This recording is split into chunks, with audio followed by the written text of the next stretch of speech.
Maintenant, Dieu va planter un jardin en Éden quelque part. C'est ça, c'est que nous devons d'abord, c'est-à-dire en Éden. Et il plante les jardins là. Donc les jardins et Éden, c'est deux choses. L'arbre de la vie au milieu du jardin. Il y a des précisions. Il y a des précisions. Quel est cet arbre-là au milieu du jardin? Un homme de Dieu avait dit que la femme est un arbre fruitier. Vous partagez cet avis? Dans les Écritures, dans la Bible, les êtres humains sont aussi identifiés comme des arbres. De quel serpent s'agit-il réellement? C'est le serpent reptile que nous voyons là, rampé, ou bien c'est un serpent, voilà, imaginaire, ou encore un autre serpent d'une certaine façon? Non, non, ce n'est pas un serpent reptile qui rampait. Parce que Dieu avait fait les reptiles qui rampaient. Mais ce serpent ici ne rampait pas. Parce que plus tard, Dieu les maudit et Dieu lui dit, tu vas ramper. Un animal, un reptile qui a existé depuis la création. Non, non, il n'était pas reptile. Quand il existait, quand ce serpent ici existait, il n'était pas encore un reptile. Il ne rampait pas. Quelle forme avait-il? Ce serpent ici, c'était une créature qui était proche de l'homme.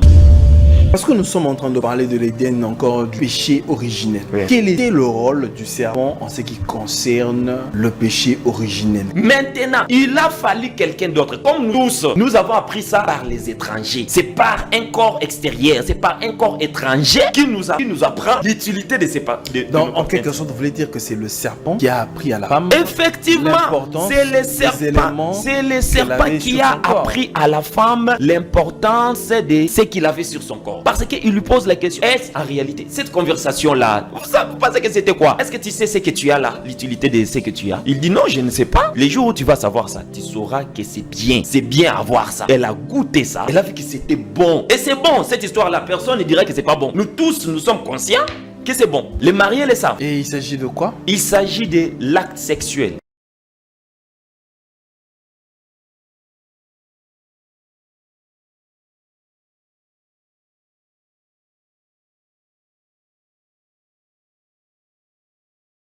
Très heureux, mesdames et messieurs, très chers téléspectateurs, bonsoir et bienvenue à ce nouveau numéro de votre émission. Je suis dans la joie, comme j'ai l'habitude de le dire, à tout moment que je me tiens sur ce stage pour vous présenter ce nouveau numéro. Aujourd'hui, nous allons parler d'un sujet fort intéressant. Je demande, et je demanderai toujours à ceux qui suivent cette émission d'être spirituels, de ne pas voir des choses de manière parti pris. Parce que ici, nous ne présentons pas les sujets en fonction d'une dénomination encore ou d'une religion quelconque. Nous présentons les sujets en fonction de la parole de Dieu. La parole de Dieu, dans la Bible, il y a tant de sujets.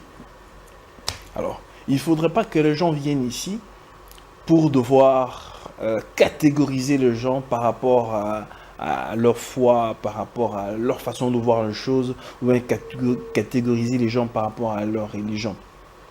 C'est lui qui a la révélation des dieux. Si il est éclairé, il verra les choses telles que le Seigneur le veut que ce soit. Alors nous traitons d'un sujet fort intéressant. Nous parlons aujourd'hui de l'Éden.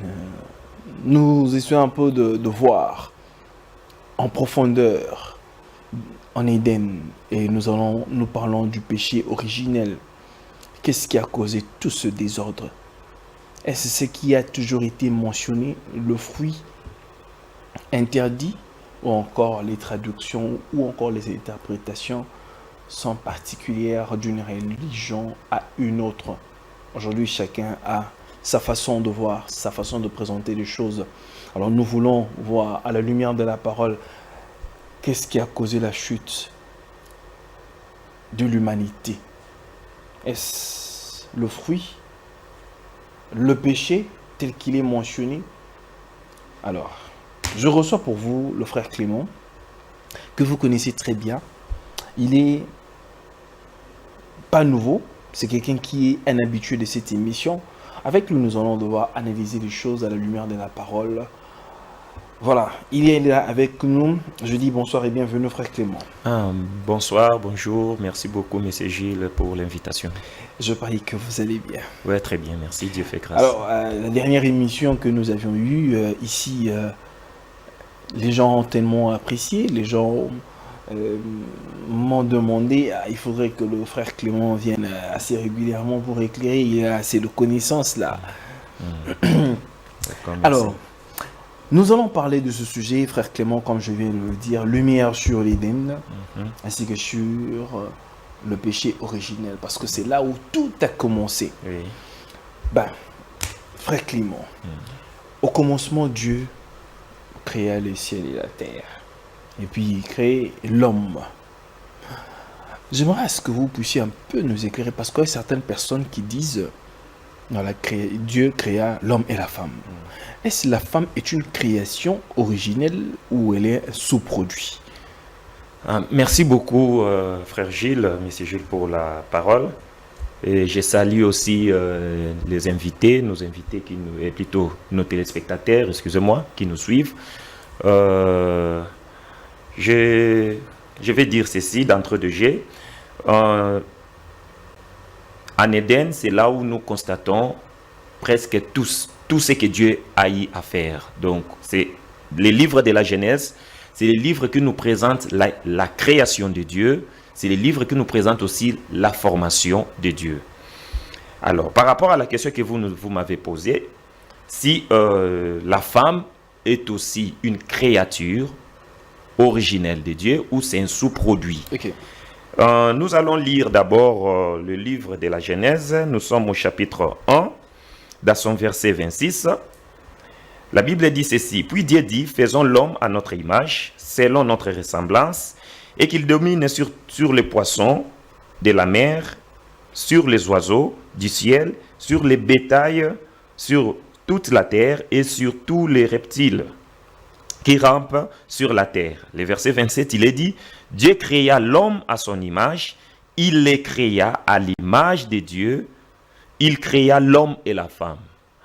La femme n'est pas donc dans la création, la femme n'est pas un sous-produit de la création.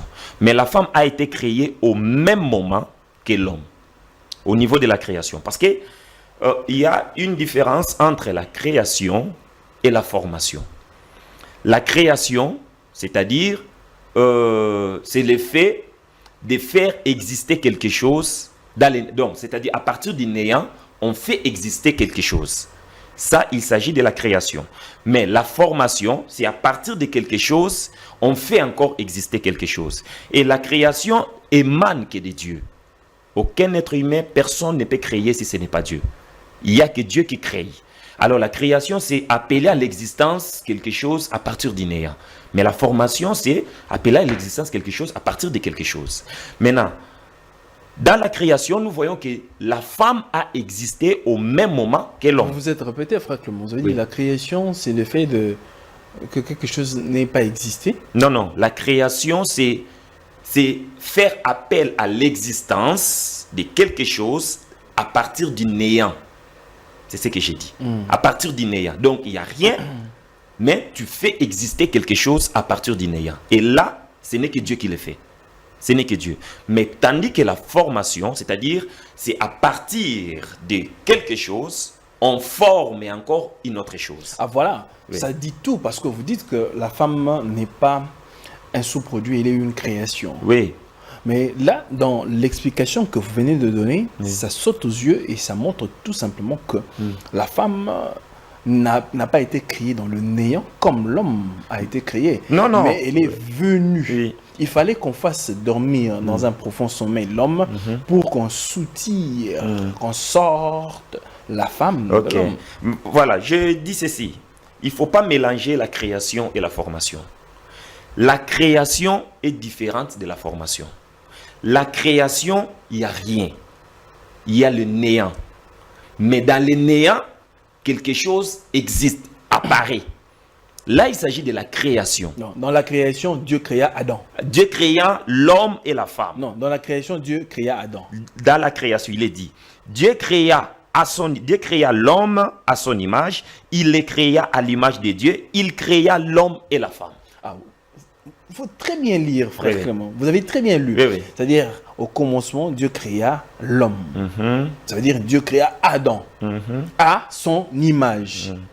Donc, ça veut dire que cette deuxième création-là de la femme, c'est-à-dire en la sortant, parce que Adam était double. Non. Ça se sous-entend que Adam était double. En fait, c'est quoi? Au niveau de la création, au niveau d'abord de la création, et l'homme et la femme étaient ensemble. Absolument. Et l'homme et la femme étaient mis ensemble. Dieu les a créés au même moment. Mais au niveau de la formation maintenant, c'est alors que Dieu va d'abord former l'homme. Mais l'homme qu'il avait formé, il avait la femme en lui. En lui, il avait la femme. Mais dans la création, la femme existait déjà. L'homme aussi existait déjà. Mais quand nous allons maintenant dans la Genèse chapitre... dans le livre de la Genèse chapitre 2, le verset 21, il est dit, alors Dieu... Donc, je prends d'abord les versets... je prends d'abord les versets 15. Non, pas les versets 15. Nous sommes... je prends les versets... Oui, je disais. Les versets... Je suis dans le verset 21. Alors l'Éternel Dieu fit tomber un profond sommeil sur l'homme qui s'endormit. Il prit une de ses côtes et referma la chair à la place. C'est-à-dire, ici, à ce niveau, l'homme existait déjà physiquement. Dieu a formé maintenant l'homme. Mais cet homme-là, la femme n'existait pas encore. Là, sur le plan formation, la femme n'existait pas encore. Maintenant, Dieu vit qu'il n'était pas bon que l'homme soit seul. Dieu fit tomber l'homme dans un profond sommeil. Il s'endormit. Il prit une de ses côtes et referma à sa place une chair. C'est là qu'il forme maintenant la femme. Là, c'est la formation. Mais au niveau de la création, l'homme a déjà existé déjà, la femme aussi existait déjà au même moment. Et l'homme, au niveau de la formation, la côte que Dieu a prise, ce n'est pas la côte physique que nous avons là. Parce que beaucoup pensent qu'il s'agit de ces côtes qui est en nous. Parce que j'entends d'autres disent que non, c'est cette côte a retiré une côte. Non, ce n'est pas le cas. Ce n'est pas le cas. Il s'agit de quoi? Il s'agit de l'esprit féminin qui était dans l'homme que Dieu a soutiré. Donc ça veut dire quoi? Oui. Adam était masculin-féminin. Adam était masculin-féminin. Adam était masculin-féminin. Et Dieu a soutiré l'esprit féminin dans Adam pour faire maintenant la femme. Parce que s'il s'agissait de la côte, parce que nous attendons certains enseignements du genre. En quelque sorte, on dira que Adam était aphrodite. Oui, on pourra dire ça qu'Adam était aphrodite. Donc en fait, si nous prenons des enseignements que nous attendons ça et là, que non, Dieu a pris la côte qui est à côté de l'homme pour former une femme, alors cette côte-là, la femme que toi tu vas marier, c'est celle-là que Dieu avait pris dans ta côte. Mais quand cette femme-là meurt, et que je me marie avec une autre femme, c'est que je prends la côte d'autrui. C'est que c'est une côte d'autrui encore que je vais encore aller prendre. Et pourtant, c'est faux. Voyez un peu? Et si c'est le cas, nous dirons quoi de Salomon, lui qui avait 1000 femmes? Donc, il avait pris combien de côtes des gens? Voyez un peu? Donc, c'est-à-dire, ce n'est pas la côte physique que nous voyons là, mais il s'agit de l'esprit féminin qui était en Adam, en lui, que Dieu a soutiré, que Dieu a retranché, a enlevé pour maintenant former la femme. Donc voilà un peu à ce qui concerne l'existence de l'homme et l'existence de la femme. Sur le plan création, les deux ont existé au même moment, mais sur le plan formation, d'abord l'homme a existé, ensuite est venue la femme plus tard. Il y a une thèse, les gens qui disent souvent, parce que Adam s'est exclamé pour dire, voici cette fois-ci, l'os des maisons, la chair de ma chair. Certaines personnes estiment que ce n'était pas la première fois que Adam rencontre un être aussi sublime que Ève. Ça veut dire comment Adam pouvait arriver à s'exclamer, à voir Ève à dire que voici cette fois-ci l'os de maison. Ça veut dire que Adam avait déjà eu un autre partenaire. Si Adam âme sœur, et Adam viendra maintenant cette fois-là dire cette fois-ci, voilà maintenant cette fois-ci celle qui me ressemble. Non, Qu'est-ce non. que ça veut dire En fait, c'est quoi? Donc, quand Dieu a créé le monde et il a créé toutes les créatures, Dieu donna à Adam l'ordre de nommer ou de donner les noms à tout ce qu'il voyait, à tous les animaux. Adam a commencé à donner les noms aux animaux. Adam donna les noms aux animaux. Et en donnant les noms aux animaux, il donne les noms aux animaux, il donne le nom aux chimpanzés, il donne le nom aux créatures là que Dieu avait créées. Mais Adam ne remarqua pas un être qui lui ressemblait. Adam ne remarqua pas cet être-là qui était comme lui. C'est alors, plus tard, quand Dieu maintenant va former la femme, que Adam maintenant va dire, voici cette fois ici, l'os de mes os et chair de ma chair. C'est-à-dire, il a maintenant vu quelqu'un qui lui ressemblait. Mais, parce que la Bible est claire, quand Adam nommait les animaux, Adam ne trouva pas quelqu'un qui lui ressemblait. Il n'y en avait pas quelqu'un comme ça. Donc, il n'y avait pas une créature comme ça. Maintenant, quand il a vu une créature qui lui ressemblait, c'est alors qu'il va s'exprimer de cette manière-là. Que cette fois ici, l'os de mes os, chair de ma chair. Tout simplement pour dire, cette fois ici, je vis celui qui me ressemble. Donc, je vois un être qui est comme moi. Qui est comme moi à ma ressemblance. Très bien. Alors, frère Clément, Oui. l'Éden cache beaucoup de mystères. C'est Exactement. là où tout le mal, bien, on dit, tout a commencé par là. Oui. Nous avons les 5 livres, je crois, les 5 livres Pentateuque, Oui. qui a été écrit par le prophète Moïse. Il a été pris en révélation pour nous écrire ces 5 livres Pentateuque. Qu'est-ce qu'il y a eu en Genèse ou encore en Éden? Parce que Dieu a dit à Adam, parce que avant que Ève ne soit manifestée, Dieu avait donné certaines instructions à Adam. Il lui a dit, voilà, je te mets là. Oui. Et voilà, là où tu peux parcourir, là où tu peux y aller, voilà. Maintenant, qu'est-ce qui s'est passé en Éden pour qu'aujourd'hui, nous en pâtissons tel que nous en pâtissons? Parce que les avis sont tellement partagés. Chacun interprète les choses en sa manière. D'autres disent que dans l'arbre de vie de la connaissance du bien et du mal, c'était un fruit que Ève a mangé. Et d'autres disent que c'était la sexualité. Éclairez-nous un peu, frère Clément, à la lumière de la parole. D'accord. Merci beaucoup, M. Gilles, pour cette question. Ça, c'est le problème qui fait beaucoup de buzz parmi le peuple de Dieu. Et beaucoup en parlent. Le livre de la Genèse, c'est un livre codé. Et dans la Bible, nous avons le livre de la Genèse et le livre d'Apocalypse. Ce sont les 2 livres où il y a beaucoup de codes. Okay. Alors, c'est grâce à Dieu, c'est grâce à la révélation de Dieu que ça permet à l'homme de Dieu de décoder les Écritures ou de décoder la parole de Dieu qui est là. Alors, nous allons essayer un peu de parler sur cette question aussi. Nous remarquons nous lisons d'abord à partir du verset Genèse chapitre 2, à partir du verset 8. Il est dit ceci. Puis l'Éternel Dieu planta un jardin en Éden.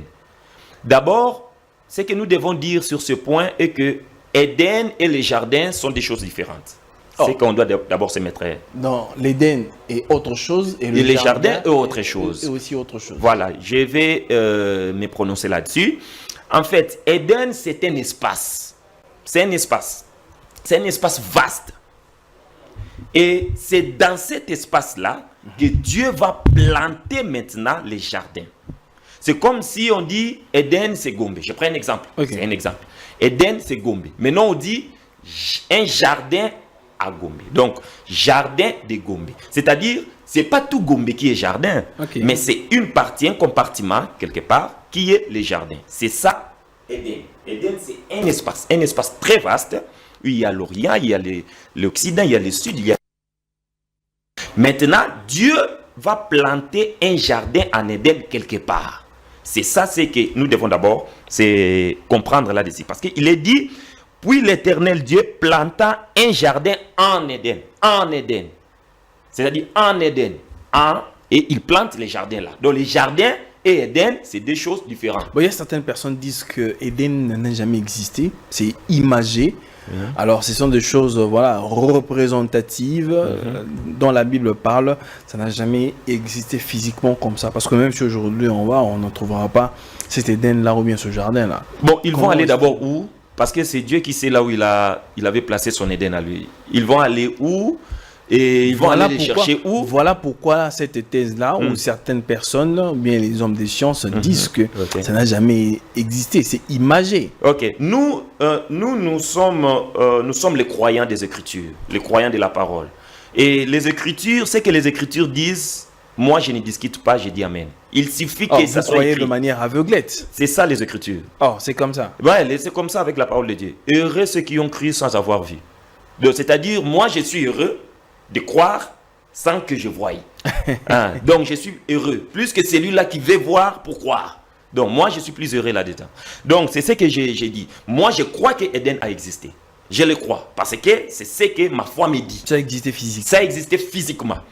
Si Adam a existé, si Ève a existé, Éden a existé aussi. Alors, il est dit, puis l'Éternel Dieu planta un jardin en Éden, du côté de l'Orient. Il y mit l'homme qu'il avait formé. Dieu mit l'homme qu'il avait formé là-dedans. L'Éternel Dieu fit pousser du sol. Le verset 9. L'Éternel Dieu fit pousser du sol des arbres de toute espèce. Maintenant, écoutez très bien. Écoutez très bien ici. Il y a des gens, beaucoup lisent ces versets ici d'une manière superficielle. Mais il faut les lire vraiment avec beaucoup d'intention et avec l'ouverture de l'Esprit de Dieu. L'Éternel Dieu fit pousser du sol des arbres de toute espèce. C'est-à-dire toutes sortes d'arbres fit pousser du sol. Toutes sortes d'arbres. Dieu n'a omis aucun arbre. Toutes sortes d'arbres. Les arbres de toute espèce, agréables à voir et bons à manger. Virgule. Et l'arbre de la vie au milieu du jardin. Quand on met virgule et, c'est-à-dire il y a un ajout. Et c'est-à-dire c'est plus. Et c'est une conjonction de coordination. C'est-à-dire on ajoute. Quand on dit papa et maman, papa n'est pas maman. Maman non plus n'est pas papa. C'est pourquoi on met et. Donc je ne peux pas dire papa et papa. Non, ça ne se dit pas. Ce n'est pas français. Mais je dirais papa, quand je mets et, c'est que ce qui vient là est différent de l'autre. Donc, c'est-à-dire, et l'arbre de la vie au milieu du jardin. Et encore, virgule, et encore, l'arbre de la connaissance du bien et du mal. Qu'est-ce que ça veut dire? L'arbre de la vie qui est au milieu du jardin, cet arbre-là, ça ne fait pas partie des arbres dans lesquels plutôt Dieu a fait pousser du sol. Ça ne fait pas partie de ces arbres-là. Et l'arbre de la connaissance du bien et du mal. Celui-là aussi, c'est un arbre qui ne fait pas partie des arbres que Dieu a fait pousser du sol. Donc, c'est-à-dire, ce sont des arbres différents. Et ce sont ces arbres-là qui sont mystérieux dans ces jardins. Ce sont les deux arbres mystérieux. Donc, il y a l'arbre de la vie qui est au milieu du jardin, qui n'a rien à voir avec tous les arbres que Dieu avait fait pousser du sol. Il y a également l'arbre de la connaissance du bien et du mal qui n'a aussi rien à voir avec tout ce que Dieu avait fait pousser du sol. Donc nous avons le jardin. Oui. Et puis nous avons l'Éden plutôt. Oui. Et Dieu met dans le jardin, et dans l'Éden, le jardin. Les jardins. Et dans le jardin, il met maintenant l'arbre de la vie. Il met deux arbres mystérieux. L'arbre de la vie au milieu du jardin. Au milieu du jardin. Là, l'arbre de la vie. L'arbre de la vie au milieu du jardin. Parce que c'est très important, très capital. Parce que l'arbre de la vie au milieu du jardin. Et puis il met maintenant l'arbre de la connaissance du bien et du mal. Et là, il ne le met pas au milieu du jardin. Là, il ne le met pas au milieu du jardin. Et puis, il fait pousser au sol tous les arbres de toute espèce. Vous voyez? Donc, tous ces arbres-là sont tout à fait différents. Maintenant, au verset 15, l'Éternel Dieu prit l'homme, les plaça. L'Éternel Dieu prit l'homme et les plaça dans les jardins d'Éden, pour les cultiver et pour les garder. L'Éternel Dieu donna cet ordre à l'homme. Tu pourras manger de tous les arbres du jardin, mais tu ne mangeras pas de l'arbre de la connaissance du bien et du mal, car le jour où tu en mangeras, tu mourras. Ça, c'est la prédication, la parole, l'ordonnance, la loi que Dieu a donnée directement à l'homme. Voyez, directement à l'homme. Pour la première fois que Dieu a parlé à un homme physique, je précise bien, parce qu'à un homme spirituel et une femme spirituelle, Dieu avait déjà parlé là-bas à eux, à hommes spirituels et femmes spirituelles. Il les avait dit, soyez féconds, multipliez-vous, remplissez la terre. Là, c'était spirituel. Mais sur le plan physique, la première des choses que Dieu a dit à l'homme, c'est le fait de ne pas manger de l'arbre de la connaissance du bien et du mal. C'est ce que Dieu avait interdit. Maintenant, nous devons maintenant chercher à déterminer l'arbre de la vie là. C'est quel arbre? Oui. L'arbre de la connaissance du bien et du mal là. Il s'agit de quoi au juste? C'est ça qui pose problème aujourd'hui. C'est ça qui pose problème parce que quand la manière dont il est mentionné, l'arbre de la vie au milieu du jardin. Il y a des précisions. Il y a des précisions. Quel est cet arbre-là qui est au milieu du jardin? Un homme de Dieu avait dit, peut-être pour vous précéder, a dit que la femme est un arbre fruitier. Vous partagez cet avis? En fait, je vais dire ceci aussi. Bon, je voulais déjà en venir jusque-là aussi, comme vous m'avez déjà précédé. Je vais dire ceci. Dans les Écritures, dans la Bible, les êtres humains sont aussi identifiés comme des arbres. Les êtres humains sont également identifiés comme des arbres. Je vais prendre une écriture pour démontrer cela, que les êtres humains sont également identifiés comme aussi des arbres. Les téléspectateurs vous apprécient parce que vous lisez. Vous apportez toujours la lumière avec les Écritures. Vous appuyez. J'appuie tout ce que j'ai dit avec les Écritures. Voilà. Je prends Daniel. Je prends le livre de Daniel, chapitre 4. Écoutez ce qui est dit ici. Je lis à partir du verset 19. Écoutez ce qui est écrit. Alors Daniel, nommé Belteshazzar, fit un moment stupéfait et ses pensées les troublaient. Ici, un roi avait eu un songe, avait eu une vision et puis il était stupéfait, il était troublé. Maintenant, écoutez ce qui est dit. Le roi reprit et dit, Belteshazzar, que les songes et l'explication ne te troublent pas. Et Belteshazzar répondit, mon Seigneur, que les songes soient pour tes ennemis et son explication pour tes adversaires. L'arbre que tu as vu, maintenant on commence à expliquer les songes qu'il avait vus. L'arbre que tu as vu, qui était devenu grand et fort, dont la cime, c'est-à-dire le sommet, s'est levé jusqu'aux cieux et qu'on voyait de tous les points de la terre.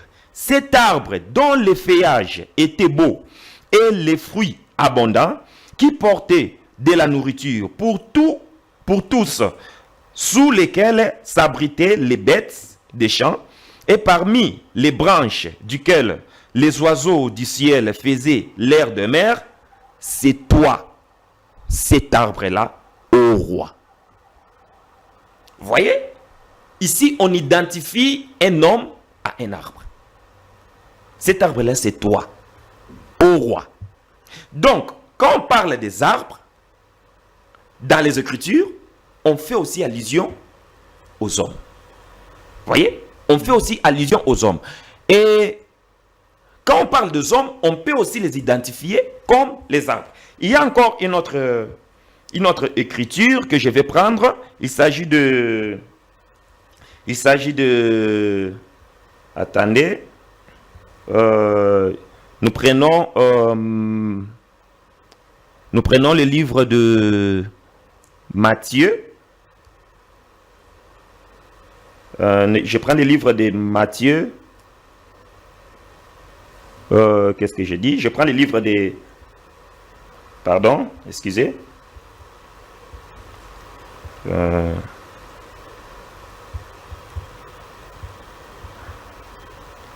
Nous sommes dans Matthieu, chapitre combien? Attendez, s'il vous plaît. Très bien.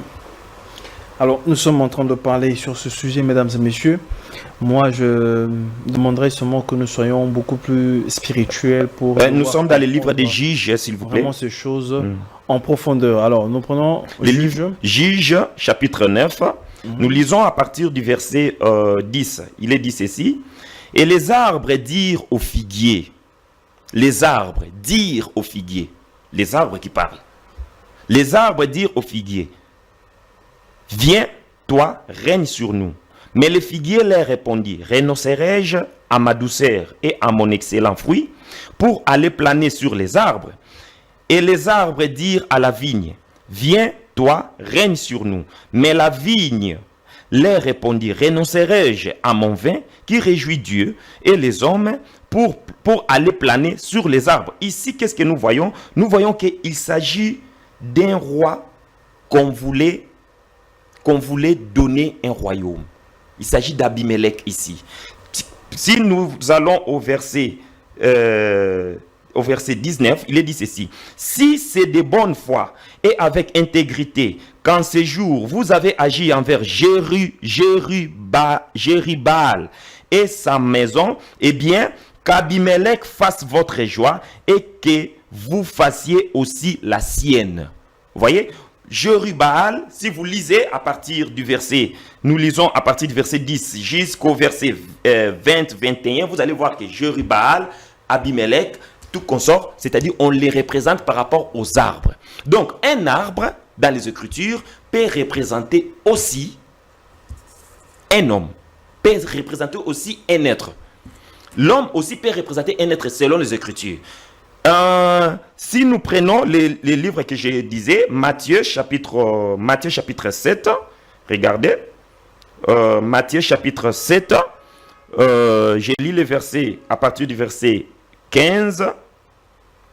À partir du verset 15, il est dit ceci, gardez-vous de faux prophètes, ils viennent à vous en vêtements de brebis, mais au-dedans d'eux, ce sont des loups ravisseurs. Vous les reconnaîtrez à leurs fruits. Vous les reconnaîtrez à leurs fruits. Les fruits là sortent où? C'est sur un arbre que nous avons des fruits. Voilà. Maintenant on dit nous reconnaîtrons ces faux prophètes à leurs fruits. Est-ce qu'on va les voir avec des fruits sur la tête? Non, non. Voyez un peu? Donc ce sont aussi des arbres, ces faux prophètes là. Ce sont des arbres maintenant qui donnent des fruits mauvais. Et le fruit aussi a un sens. Le fruit aussi a un sens. Parce que le faux prophète quand il vient, il ne vient pas avec les fruits. Il ne vient pas avec les fruits. Voilà un peu ce que nous disons concernant les arbres. Donc les arbres, quand il s'agit de l'arbre de la vie, c'est un être. C'est un être. Revenons maintenant par l'arbre de la vie au milieu du jardin. Que cela veut dire dans le contexte ici, dans Genèse, parce que Dieu mit dans le jardin l'arbre de la vie, de la connaissance, l'arbre de la vie au milieu du jardin et l'arbre de la connaissance du bien et du mal. Voilà. Éclairez-nous, parce que là, vous venez de détailler, vous avez expliqué comment est-ce que les arbres sont typifiés dans la Bible, ainsi de suite. Dans le cas échéant ici, en ce qui concerne Éden, qu'en est-il de cet arbre de la vie? L'arbre de la vie, c'est au milieu du jardin, c'est un arbre très très mystérieux qui est au milieu du jardin. Cet arbre-là, c'est un être, c'est la personne du Christ. L'arbre de la vie au milieu du jardin, c'est la personne du Christ.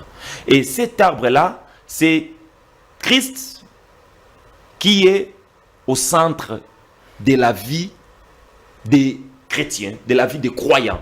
C'est lui qui est au centre. Donc tout ce qu'un croyant, tout ce qu'un homme a besoin dans sa vie, c'est la parole de Dieu. C'est Christ qu'il a besoin. Alors, lui, Christ est là. C'est lui qui est au centre de la vie d'un homme. C'est la raison pour laquelle, quand l'Écriture dit que Dieu planta au milieu du jardin l'arbre de la vie, c'est-à-dire nous là, nous qui sommes, nous les humains, nous les êtres humains, ce qui est au centre de notre vie, c'est d'abord Christ. C'est cet arbre de la vie que nous devons d'abord voir comme la vie. Donc, Si nous pouvons dire ça dans ce sens-là. Alors, qu'en est-il de l'arbre de la connaissance du bien et du mal? Maintenant, l'arbre de la connaissance du bien et du mal, c'est la personne du diable. L'arbre de la connaissance du bien et du mal, c'est la personne du diable. Comment alors nous pouvons détailler ça? Que l'arbre de la connaissance du bien et du mal, c'est la personne du diable. Regardez, nous allons dans le verset 3 de la Genèse. Il est dit ceci. Le serpent était le plus ruseux de tous les animaux des champs que l'Éternel Dieu avait fait. Il dit à la femme, Dieu a-t-il réellement dit, vous ne mangerez pas de tous les arbres du jardin? Déjà lui dit ce que Dieu n'avait pas dit. Parce que Dieu n'avait pas dit ça. Dieu avait dit, tu mangeras de tous les arbres du jardin. Mais quant à l'arbre de la connaissance du bien et du mal, tu n'en mangeras pas. C'est ce que Dieu avait dit. Mais lui vient, il dit, Dieu a-t-il réellement dit, vous ne mangerez pas. Donc lui déjà déforme la parole de Dieu.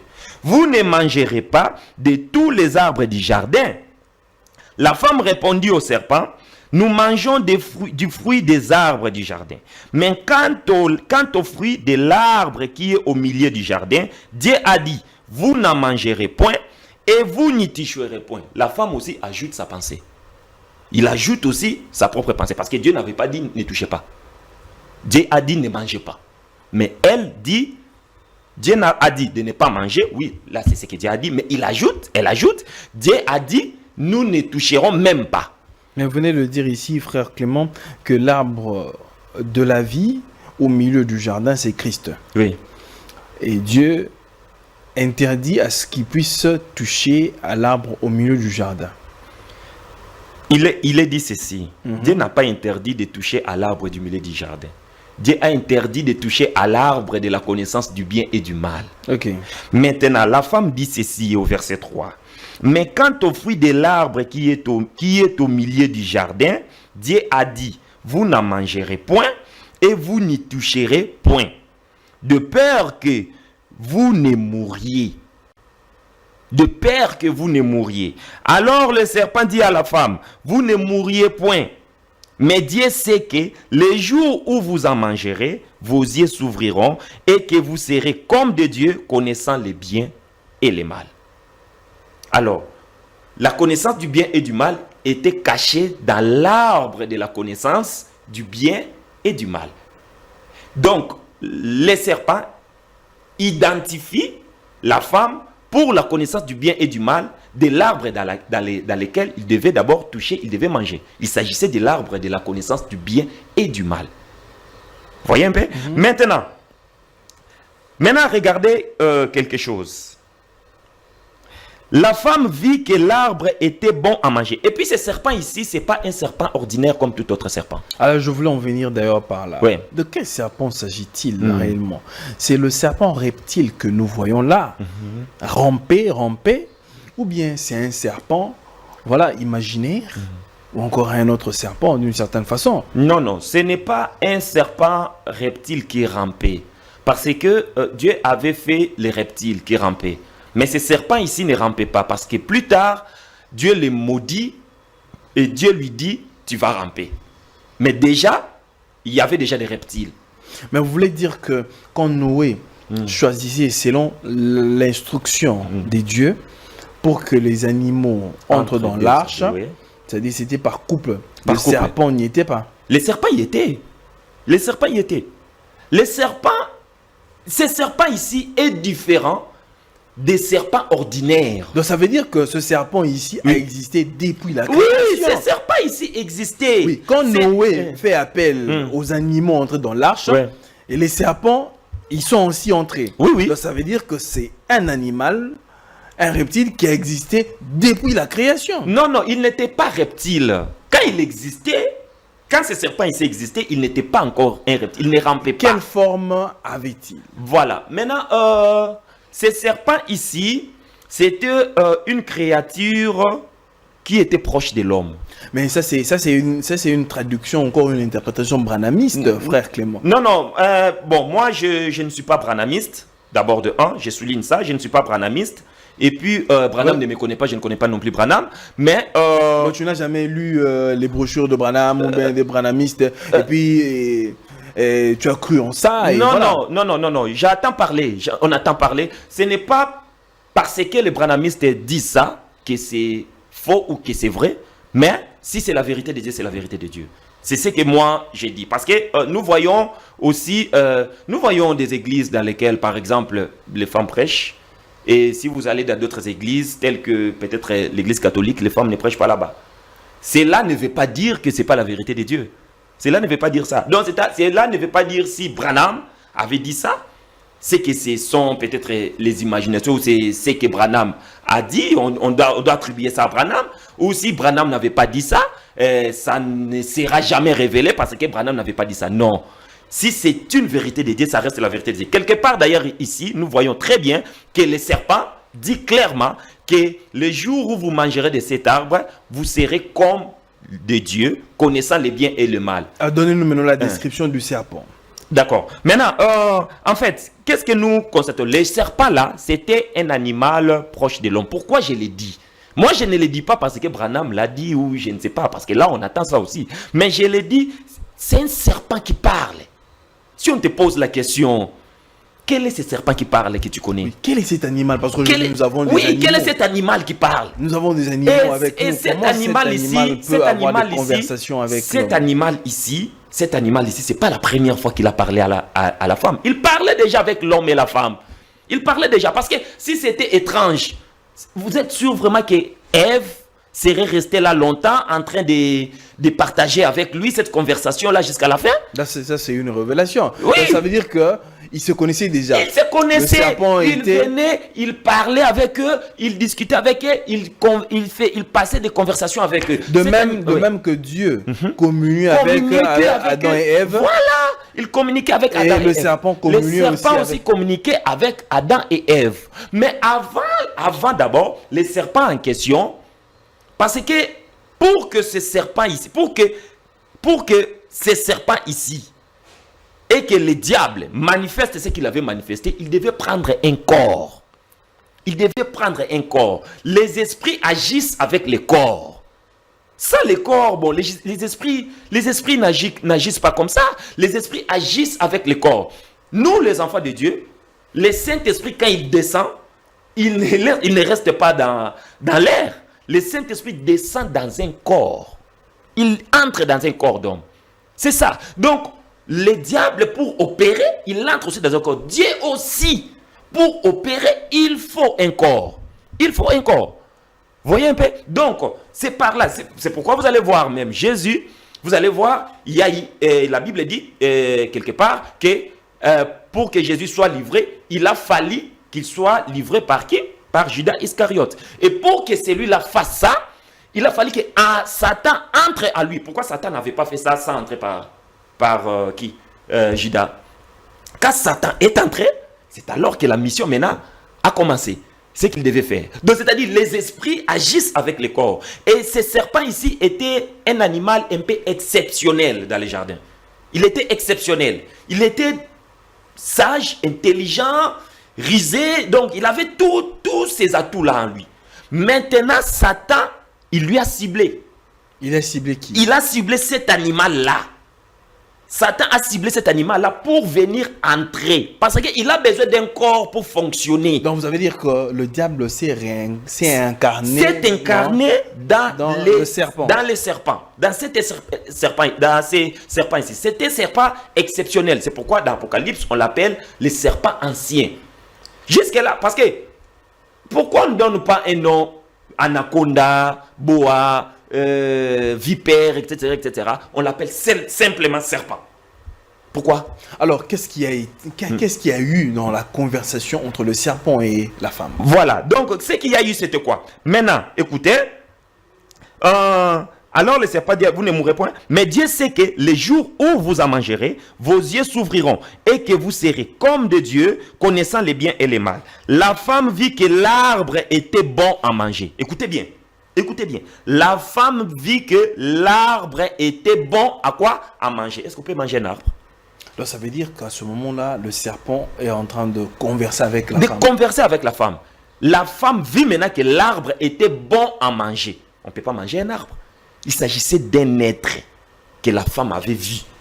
C'est un être La femme a vu un être et cet être-là, il était beau.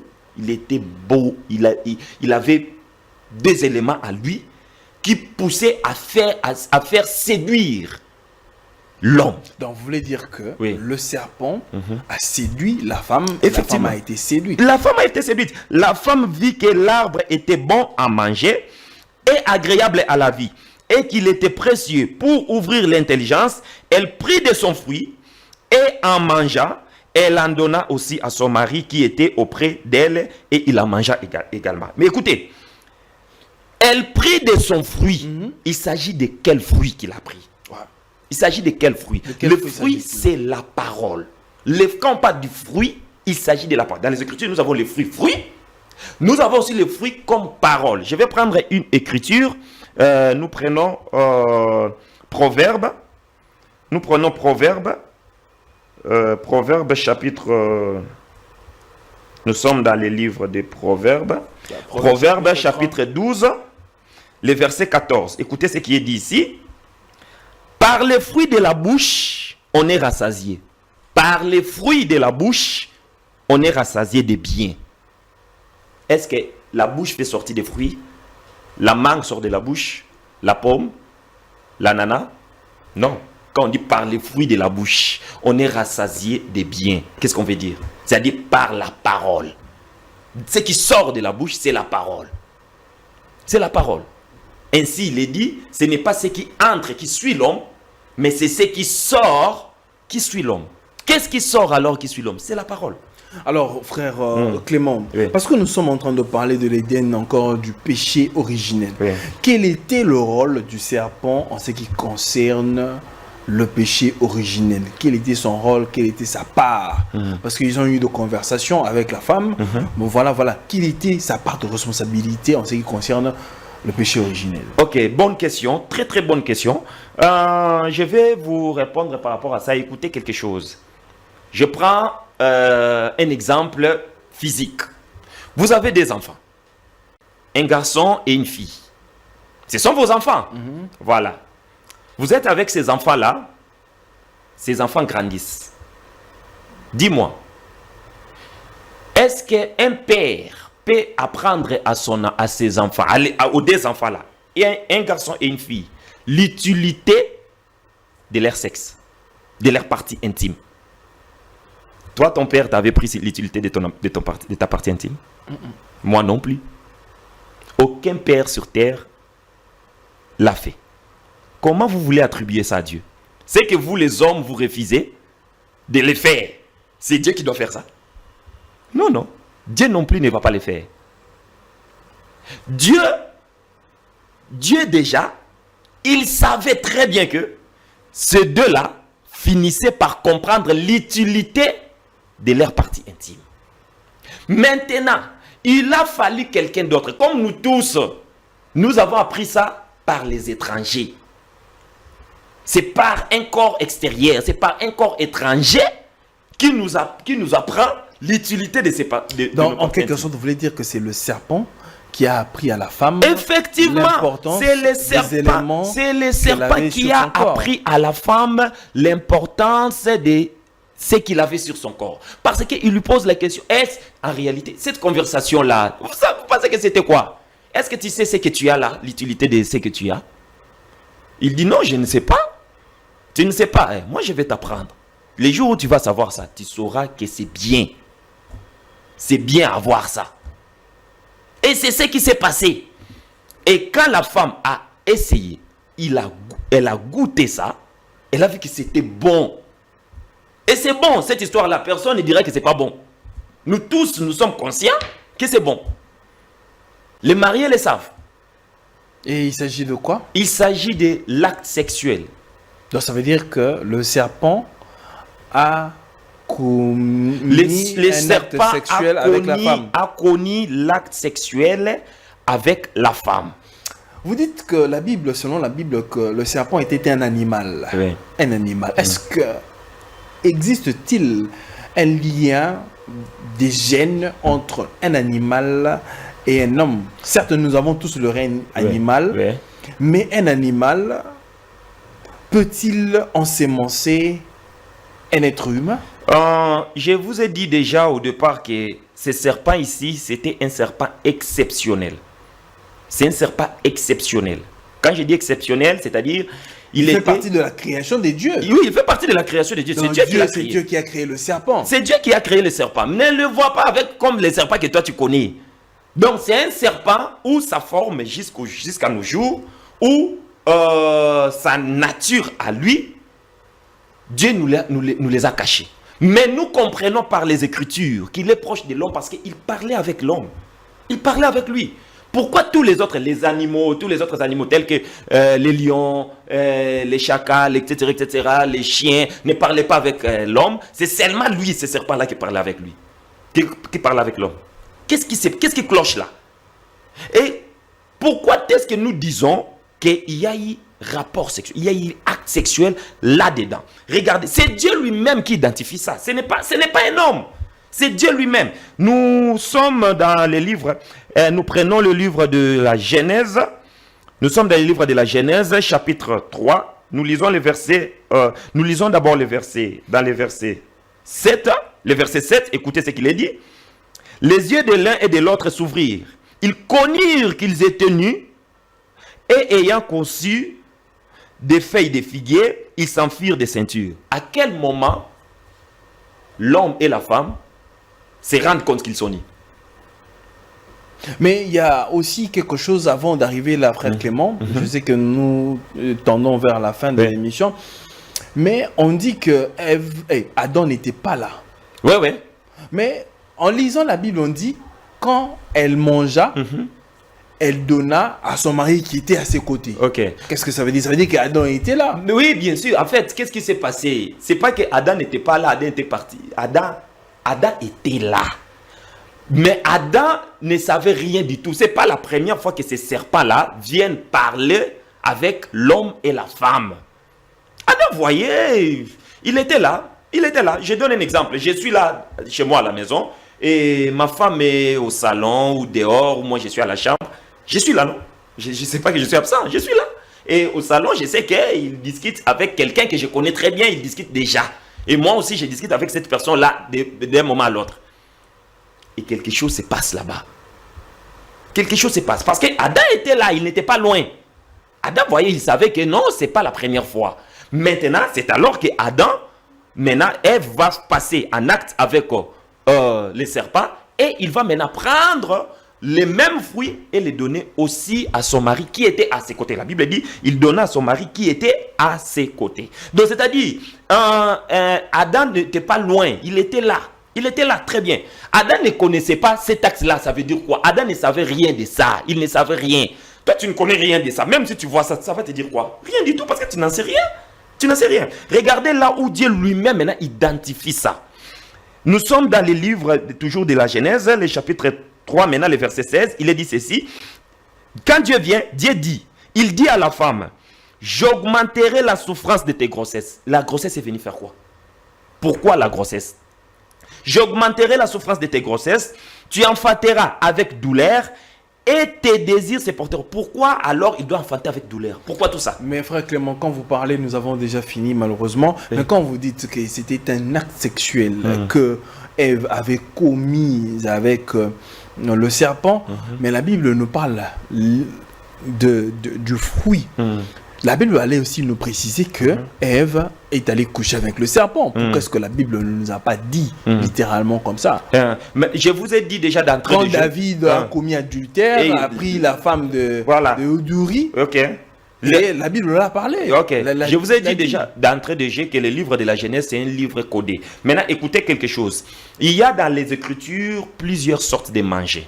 Il y a plusieurs sortes de manger. Nous avons d'abord, premièrement, je peux prendre rapidement... c'est par là que nous chutons. Je vais prendre rapidement... 1 minute, Jordi. Les livres de Matthieu, chapitre 11. Matthieu, chapitre 11, regardez un peu. Non, je prends Genèse, c'est mieux. Genèse, c'est plus mieux. Genèse, chapitre 6, 18. 1 minute, on chute. Genèse, chapitre 18, les versets 6 à 8. Écoutez ce qui est dit ici. Genèse, chapitre 18, les versets 6 à 8, il est dit, Abraham alla promptement dans sa tente vers Sarah et il dit vite 3 mesures de fleurs, de farine pétrie et fait des gâteaux. Abraham courut à son troupeau, prit un veau tendre et bon et le donna à un serviteur qui s'est hâta à l'apprêter. Il prit encore de la crème et du lait avec les veaux qu'on avait apprêtés et les mit devant eux. Il s'étint lui-même à leur côté sous l'arbre et ils mangèrent. Là, les 3 hommes qui étaient venus dans la maison d'Abraham, ils ont mangé. Ils ont mangé comme ça, comme nous mangeons. Nous avons aussi mangé, selon Proverbe chapitre 30, le verset 20, il est dit, telle est la voix d'une femme adultère. Elle mange, elle s'essuie la bouche et elle dit, elle n'a rien fait. Il s'agit de quel manger? Ici, on parle de manger. Ici aussi, on parle de manger. Nous devons déterminer les manger dans les Écritures. On mange aussi la parole de Dieu. Selon 1 Pierre chapitre 2, le verset 3 à 4, vous allez voir là aussi, on parle de manger. Jean chapitre 6, le verset 54 à 56, on parle aussi de manger là-bas. Et l'apôtre Paul parle même de la nourriture solide et du lait dans Hébreux chapitre 5, le verset 12 à 14. L'apôtre Paul nous parle de la nourriture. Qu'est-ce qu'on fait avec la nourriture? On mange. Donc tout ça, ce sont les manger. Maintenant, quand la Bible dit, telle est la voix d'une femme adultère, elle mange, elle s'essuie la bouche et elle dit, elle n'a rien fait. Il s'agit de quel manger? C'est ce qui s'est passé dans Éden. C'est ce que Ève a fait. Ève a mangé. Elle a mangé quoi? Maintenant, quand elle a mangé... C'était un acte sexuel. C'était un acte sexuel. Quand elle a mangé, pourquoi Dieu va punir les entrailles de Ève? Pourquoi il va punir les entrailles de Ève? Aussi longtemps, il a mangé avec la bouche. Très bien. Pourquoi il va punir les entrailles? Merci beaucoup, frère Clément. Je sais que... c'est une première partie. D'accord. Et on devra maintenant voir les conséquences de la malédiction. Oui, oui. Et voir la paternité de Caïn et d'Adam. Ok. Ainsi que la généalogie. Ainsi que la généalogie, oui. Il y a beaucoup de choses à boire et à manger. Ça, ce n'était qu'une première partie. Merci. Mais êtes-vous disposé à affronter n'importe qui voudra sur cette question? Oui, je suis prêt. Je suis prêt à discuter avec n'importe qui voudra qu'on puisse parler sur cette question. Vous n'avez pas peur d'être broyé? Non, j'ai peur de personne. Je suis tout le monde qui passe, qui parle, qui refuse et qui accepte ça aussi. Donc, je suis tout le monde et je n'ai peur de personne. Très bien. C'est ça. Si vous estimez que vous avez quelque chose à dire et que vous n'êtes pas d'accord avec le frère Clément et vous voulez relever ce défi de l'affronter, le plateau est disponible. Écrivez-nous, on va devoir organiser ce plateau-là. Merci à la grande équipe de Congo Buzz Télévision. Ce n'était qu'une première partie. Nous aurons une suite. Je salue le frère Landry de quelque part où il nous suit. Je vous salue, frère Landry. Je vous salue tous dans le nom précieux du Seigneur Jésus-Christ. Que la paix soit avec vous et que Dieu vous bénisse. Au revoir.